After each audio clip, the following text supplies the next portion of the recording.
Hey guys, welcome back to the shop. Still working on the hot rod, doing the grill shell. So this guy right now, obviously I think this came off a 38 Ford.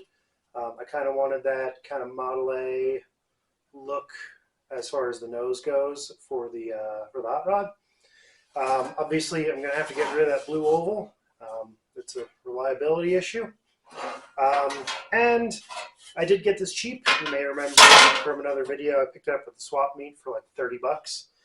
It is in pretty rough shape, but rat rod, so the patina matches. But I do want it to be at least relatively straight. So there's a lot of dents and cracks going on. First thing I'm going to do is weld up the cracks. So I've got a crack right here, one right here, one there, and one there, and probably about a half a dozen more. So first thing I'm going to do is see if I can't get this thing stuck together. So break out the welder, clean it up a little bit. Another small crack there. And then once the foundation is good, I'm going to start playing with some body tools and see if I can't get this a little bit straighter. So I don't want it to be perfect. It doesn't need to be perfect. If I wanted perfect, I'd just buy a new reproduction. Well, as perfect as a new reproduction can actually get. But I thought the old metal was good, and for the price, I can't really go wrong. So let's do a little bit of metal work. Okay, so got most of those cracks kind of welded up. I did burn through in a few spots. I'm still getting used to the new welder. Yeah, so most of the cracks are together. So the next step is really going to be to kind of tackle this flange. It's pretty good right here. There's a little bit of a dip. And then it kind of does some weird curvy stuff right over here. So first thing I'm going to do is take these little pliers and just kind of keep sort of trying to sandwich the top of this to smooth it out. A little bit better.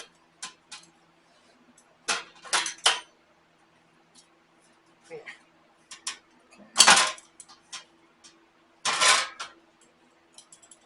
Good. That's pretty good. All right, so that's a decent start. Next thing I'm going to do is actually start using some hammers. So I'm a complete noob at this, so take it with a grain of salt. But yeah, basically I'm going to try to use this dolly as a profile for this edge and just keep tapping. So I'm going to apply some pressure upwards and try to tap on those high spots.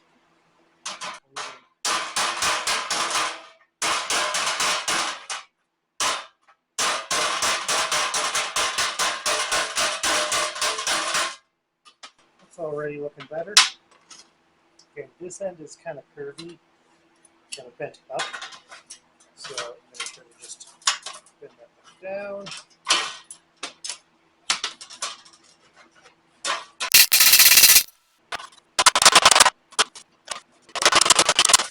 So this is usually referred to as off dolly technique. Basically, there's on dolly, off dolly. So when there's this kind of a bump kind of coming right here, called the on dolly, we're trying to get it just nice enough to tap, but not to actually strike the dolly, because that can stretch the metal. And then off dolly means if there's a low spot, I push the dolly against the low spot, and I just keep hammering on either side of it. And what that'll do is slowly bring up that build.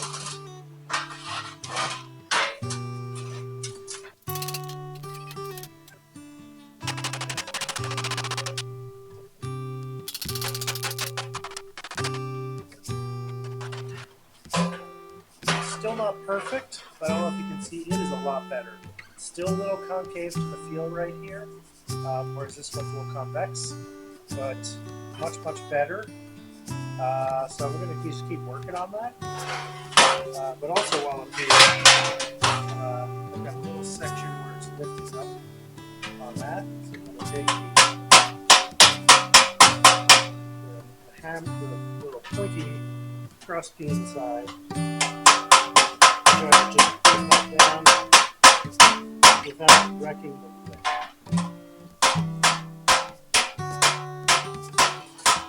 So there's a decent amount to go on this. I'm going to just keep plugging away, and we'll catch you back later.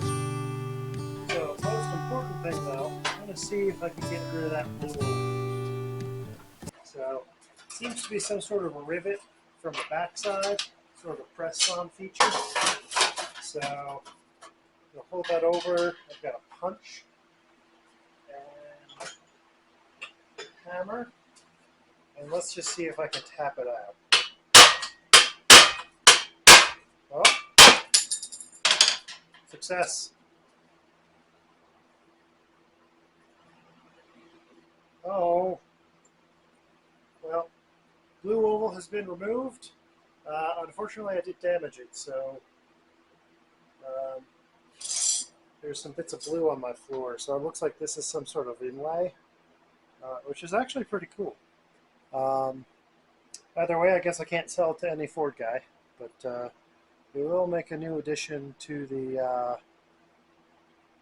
the badges on my cabinet.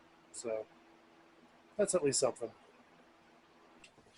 Alrighty then, small improvements, mostly just took a little bit better, or just kept attacking this lip a little bit better, and then got that dent out. So it's still, again, it's still there a little bit, but it is much better than it was before. So now I can think about trying to figure out how to get this mounted onto the chassis. I picked up a cheap aluminum radiator. I'm going to use that for my cooling system. So that's going to be what's up next. So yeah, I'll see you then.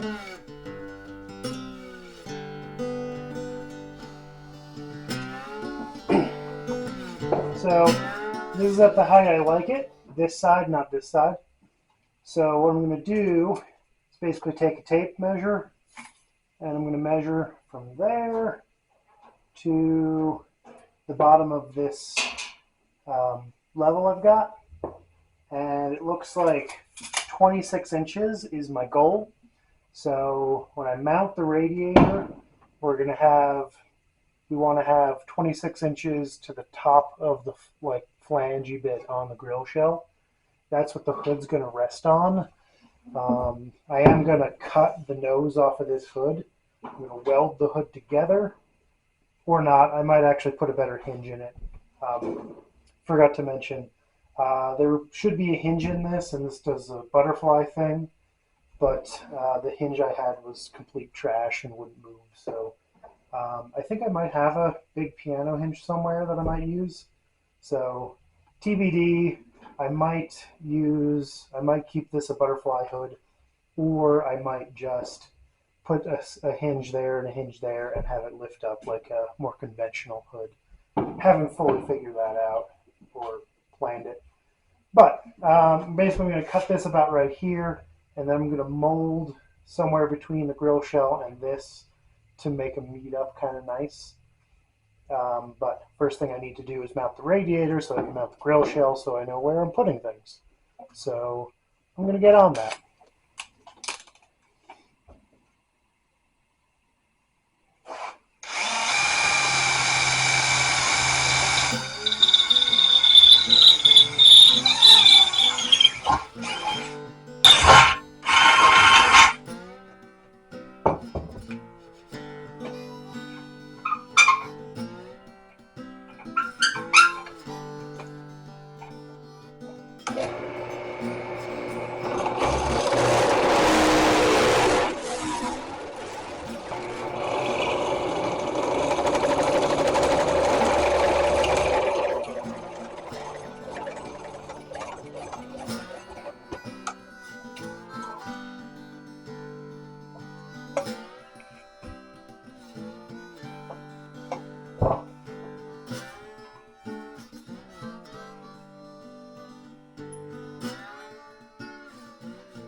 Alright, so there we go. That's it kind of mocked up. So measured, I can scooch about 2 inches up on that grill shell. So that means from the bottom of here to the top of here needs to be 24. And if you don't believe me, that with this 1.5-inch tubing is 24 inches. So really all I got to do is kind of figure out where I want to place this forward and back. I'm thinking pretty much in line with where the original radiator core support is going to be where I'm going to do it. One small issue is because this radiator is so narrow compared to the other one, the lower radiator hose outlet is right into the fan. So what that means is that I'm going to have to use a, probably either get a smaller fan, which is fine because this sticks out past the radiator, or I'll probably stick a electric fan to this. But yeah, so that's kind of what we got going on as far as how it's going to look. And I can actually scoot you back. So now you can sort of see kind of what I got going on. So imagine the hood coming from there to about there and covering that nicely. And I guess while I'm at it, we'll grab the shell. So this will sit a little bit up from there, like probably about there. Just going to rest it down there for now. And now we've got kind of an idea. So not too bad. I am going to do something with this shell. I'm going to put a grill in it. I'm not sure if I'm going to just do some expanded like sheet metal, or if I'm going to make my own grill with some slats. Kind of leaning towards the latter because it sounds like it's fun. And this is a project of fun and learning. So yeah, I'm going to basically keep on that. I am going to have to figure out how to actually mount this. Also, in addition to mounting the bottom, I do need to mount the top. So if it were Model A, there would be a strut coming from there to there. And I might even be able to do something with that. I do have some threaded holes on the firewall right here. So I may see if I can snake some sort of something from there to there. This piece is kind of put on crooked, but at least you won't see it too bad. Yeah, cheap Chinese radiator. Surely you can't expect them to put anything on square. Anyway, that's about where that is. Oh, jeez. The middle of the radiator is about 1/3 of the way on that tab, so... Anywho, yeah, so I'm going to probably rig up some sort of forward strut bar. Other than that, I might use the same mounting tabs and kind of shoot a diagonal to one of the sides. That's how some cars do it. So we've got options, and yeah, I'm going to keep plugging along, and we'll see where we go.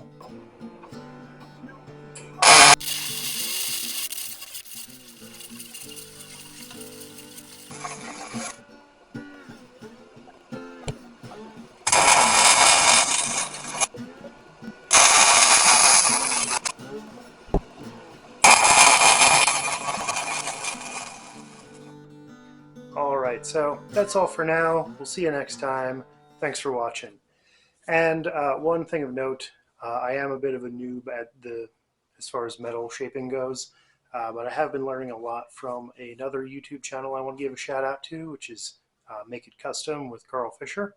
He's pretty darn good at what he does, so I've picked up a few things watching him, as well as some other people, and obviously experimenting myself. But if you wanted to learn a little bit more about some better metal shaping from someone that actually knows what they're doing, check him out.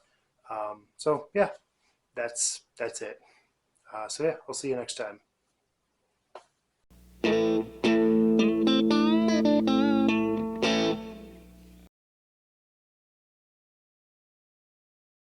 guys, welcome back to the shop. Still plugging along on the hot rod. Did a couple things you may or may not have seen already. Got the grill mounted up, or got the radiator mounted up, and the grill is kind of mocked up. Put some of the, actually put some screws on the floor pans and put those in. Still obviously don't have a transmission tunnel. Gonna do that a little later. I do want the extra room to kind of move around for now. Since most of the pieces are in, we've got, you know, the accessory drive, we've got the radiator, we can run the engine for an extended period of time. I figured it's about time to start wiring.